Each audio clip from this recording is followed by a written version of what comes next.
ସରକାରଙ୍କ ବଡ଼ ନିଷ୍ପତ୍ତି ଇକେୱାଇସି ନ କଲେ ଟୋକନ ନାହିଁ। ବାପାଙ୍କ ନାମରେ ଜମି ଥିଲେ ବି ପୁଅଙ୍କୁ ଧାନ ବିକିବାକୁ ଟୋକନ ମିଳିବ।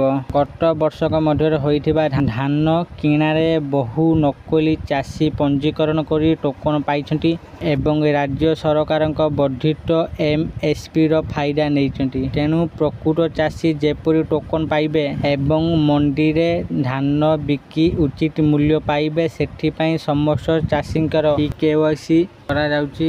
ତ ଆପଣମାନେ ଯଦି ଏପର୍ଯ୍ୟନ୍ତ ଇକେୱାଇସି କରିନାହାନ୍ତି ତ ଏବେ ହିଁ ଇକେୱାଇସି କରିନିଅନ୍ତୁ। ମୁଁ ପୂର୍ବରୁ ଆପଣମାନଙ୍କୁ ଏ ବିଷୟରେ ସୂଚନା ଦେଇଥିଲି ଆଉ କେମିତି ଇକେୱାଇସି କରିବେ ମୁଁ ଆପଣମାନଙ୍କୁ ଭିଡ଼ିଓ ଜରିଆରେ କହିଥିଲି। ତ ଆପଣମାନେ ସେ ଭିଡ଼ିଓ ଯଦି ଦେଖିନାହାନ୍ତି ମୁଁ ସେ ଭିଡ଼ିଓର ଲିଙ୍କ୍ ଏହି ଭିଡ଼ିଓ ଡିସ୍କ୍ରିପସନ୍ ବକ୍ସରେ ଦେଇଦେବି। ଆପଣମାନେ ସେ ଭିଡ଼ିଓ ଦେଖନ୍ତୁ କେମିତି କ'ଣ ଇକେୱାଇସି କରିବେ। ତ ଆପଣମାନେ ଭିଡ଼ିଓ ଦେଖିକି ଆପଣମାନେ ନିଜର ଇକେୱାଇସି କରିନିଅନ୍ତୁ। ତେଣୁ ଭିଡ଼ିଓକୁ ଆରମ୍ଭ କରିବା ପୂର୍ବରୁ ସମସ୍ତଙ୍କୁ ଅନୁରୋଧ କରୁଛି ଆମ ଚ୍ୟାନେଲକୁ ସବସ୍କ୍ରାଇବ୍ କରନ୍ତୁ। ଚାଲନ୍ତୁ ଡେରି ନ କରିକି ଭିଡ଼ିଓଟିକୁ ଆରମ୍ଭ କରିବା। ଆଜିର କ'ଣ ସବୁ ଅପଡ଼େଟ୍ ଆସିଛି ଆଜି ଆମେ ଜାଣିବା ଏହି ଭିଡ଼ିଓ ମାଧ୍ୟମରେ। ଗତ ବର୍ଷକ ମଧ୍ୟରେ ହୋଇଥିବା ଧାନ କିଣାରେ ବହୁ ନକଲି ଚାଷୀ ପଞ୍ଜୀକରଣ କରି ଟୋକନ ପାଇଛନ୍ତି ଏବଂ ରାଜ୍ୟ ସରକାରଙ୍କ ବର୍ଦ୍ଧିତ ଏମ୍ଏସ୍ପିର ଫାଇଦା ନେଇଛନ୍ତି।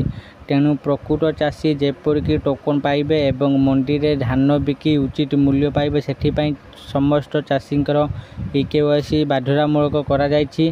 ନଭେମ୍ବର 1ରୁ ଖରିଫ ଧାନ କିଣା ପ୍ରକ୍ରିୟା ଆରମ୍ଭ ହେବାକୁ ଥିବାରୁ ଏଥିପାଇଁ ଜୁଲାଇ 19ରୁ ଚାଷୀ ପଞ୍ଜୀକରଣ ପ୍ରକ୍ରିୟା ଆରମ୍ଭ ହୋଇଛି। ଏହା ଅଗଷ୍ଟ 20 ପର୍ଯ୍ୟନ୍ତ ଚାଲିବ। ଏହି ସମୟରେ ଯେଉଁ ଚାଷୀ ଇକେୱାଇସି କରିବେ ସେମାନଙ୍କୁ ହିଁ ଟୋକନ ମିଳିବ। ତେଣୁ ସମସ୍ତ ଚାଷୀଙ୍କୁ ପୁଣି ଥରେ ନୂତନ ଭାବେ ପ୍ୟାକ୍ସ, ଲ୍ୟାମ୍ପ, ମହିଳା ସ୍ୱୟଂ ସହାୟିକା ଗୋଷ୍ଠୀ, ପାଣି ପଞ୍ଚାୟତ ଆଦିରେ ଆଗୁଆ ପଞ୍ଜୀକରଣ କରିବାକୁ ହେବା। ଚାଷୀ ଏବଂ ଭାଗ ଚାଷୀଙ୍କ ଆଧାର ଇକେୱାଇସି ମାଧ୍ୟମରେ ଚାଷୀ ପଞ୍ଜୀକରଣ କରାଯିବ। ସରକାରଙ୍କୁ ଧାନ ବିକ୍ରି ପାଇଁ ଆଧାର ହିଁ ଏକମାତ୍ର ପରିଚୟ ପତ୍ର ହେବା। ଧାନ ବିକ୍ରୟ ସମୟରେ ଆଧାର ମାଧ୍ୟମରେ ପଞ୍ଜୀକୃତ ଚାଷୀଙ୍କ ବାୟୋମେଟ୍ରିକ ଚିହ୍ନଟୀକରଣ ଇକେୱାଇସି ପ୍ରକ୍ରିୟା ଅବଲମ୍ବନ କରାଯିବ ବୋଲି ଯୋଗାଣ ମନ୍ତ୍ରୀ କୃଷ୍ଣଚନ୍ଦ୍ର ପାତ୍ର କହିଛନ୍ତି। ମଣ୍ଡିରେ ଧାନ ବିକିବା ପାଇଁ ଆଧାର ହିଁ ଏକମାତ୍ର ପରିଚୟ ହେବ। ବାପାଙ୍କ ନାମରେ ଜମି ଥିଲେ ବି ପୁଅଙ୍କୁ ଧାନ ବିକିବାକୁ ଟୋକନ ମିଳିବ।